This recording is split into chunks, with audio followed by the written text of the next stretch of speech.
Hey guys, Sylvia Jones here with my buddy Slim.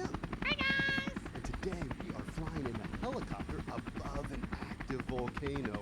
Take a look at that, Slim. Isn't that something? That's Whoa. amazing! You can actually see the gases and pressure building in the volcano. Yeah, I just can't wait to get a better look. My headphones! There! Oh! Whoa! Oh, Sylvia, I'm so sorry.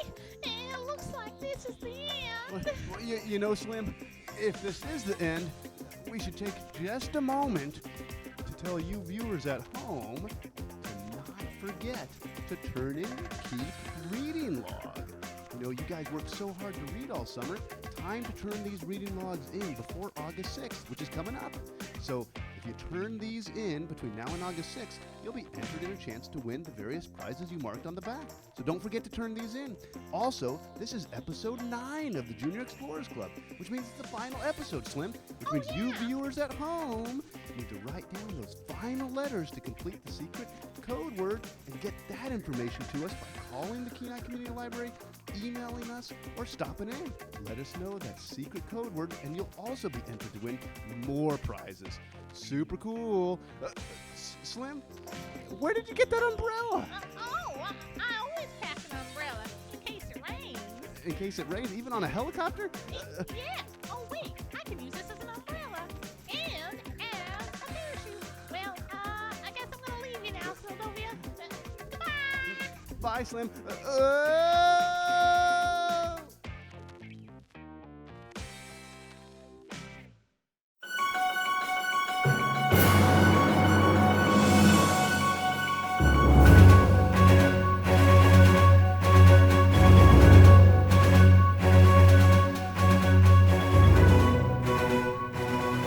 Hey everyone, Farmer Liz here, and today we are talking about volcanoes.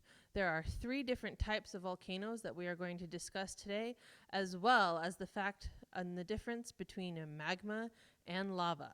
So let's dig deeper. The 3 types of volcano are: 1, we have a stratovolcano or a composite volcano.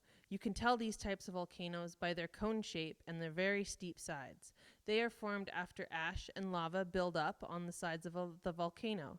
Most of them have a crater at the summit and a cluster of vents around it. Instead of lava just flowing out of the top of the volcano, lava can flow out of side vents, and thus creating layers or the composite on the volcano. Mount Redoubt, our local mountain, is a great visual for what a stratovolcano looks like. It rises 10,197 feet above sea level and last erupted in 2009. The second type of volcano is a cinder cone volcano. These volcanoes are the simplest form of volcanoes of the 3 types. They are created from particles and blobs of congealed lava ejected from a single vent that is piled around it. Italy's Mount Vesuvius is a famous cinder cone volcano. The third and final type of volcano is called a shield volcano. Shield volcanoes are built entirely of lava that is runny and thin. The lava just pours out of vents and slowly cools as it runs down the sides of the volcano. Because of this, the volcano will be shaped like a dome with very rounded sides. Some famous examples are the Kilauea and Mauna Loa volcanoes of the Hawaiian Islands. When a volcano erupts, there is magma from the earth that is jettisoned through the volcano's main vent and through side vents into the air, along with ash and gas and pyroclastic flows that come out and go straight down the sides of the volcano. A pyroclastic flow is ash and gases, and it moves very quickly, and it's over 1,000 degrees Fahrenheit, and it can burn you and just destroy everything within its path, thus making volcanoes very scary. And now we are going to go and do our experiment on how a volcano erupts. And for our eruption today, we're going to need a couple of household items: some dish soap, some red food coloring, some baking soda, and some vinegar, because we're going to have a little bit of chemistry. You're going to need to build some sort of volcanic-looking apparatus. The IDEA Homeschool office actually let us borrow their volcano kit, and thus we have this awesome volcano in order to simulate an eruption. As you can see, everybody, we have our volcano set up ready to go. We put it in a kiddie pool because this could make a mess. So make sure that you have this someplace that doesn't make too big of a mess for your parents or you to clean up. And let's add our vinegar and dish soap.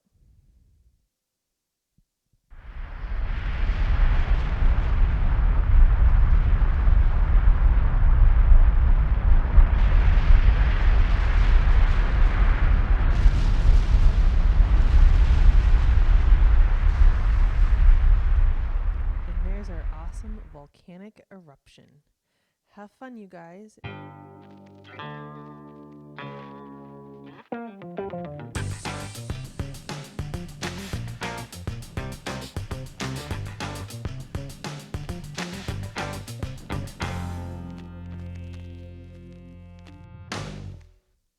hi, Eugene. What's going on? Oh, not much. Except from henceforth, I shall be known as Sir Eugene the Gallant, you see. The galleon? And strong. Strong? And pretty much totally awesome. And this is the sword of Eugene since the dawn of time. The sword of my grandmother's great uncle Argyle, blood kin to Lady Elizabeth of Lochmere, and the second son of King Bartholomew of Ratcliffe, bestowed to him by the Baroness of Thede, who stole it from Prince Leopold V of Towsmere, who was gifted it from the blacksmith and humble merchant Crimshaw Hallister III, who was believed the creator of such a magnificent blade, but later confessed to stealing it from Bob. Bob? Bob who? Bob Sanderson.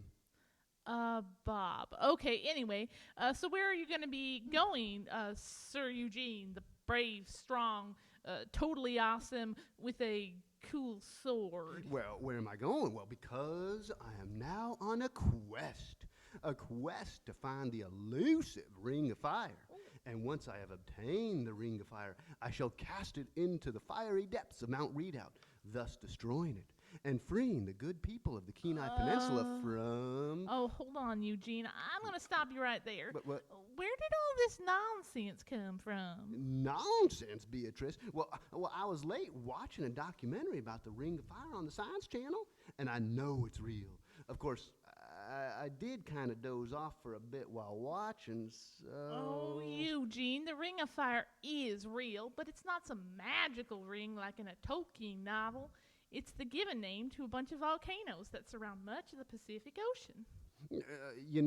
Come to think of it, the TV program did mention volcanoes, and it also mentioned Alaska. Well, that makes sense. The Ring of Fire includes the Alaskan Peninsula and the Aleutian Islands. You know, Alaska is home to over 40 active volcanoes, potentially more. Because of this, 80% of the United States volcanoes lie on Alaskan soil. Wow! Have any of those volcanoes ever erupted, Beatrice? Oh, yeah.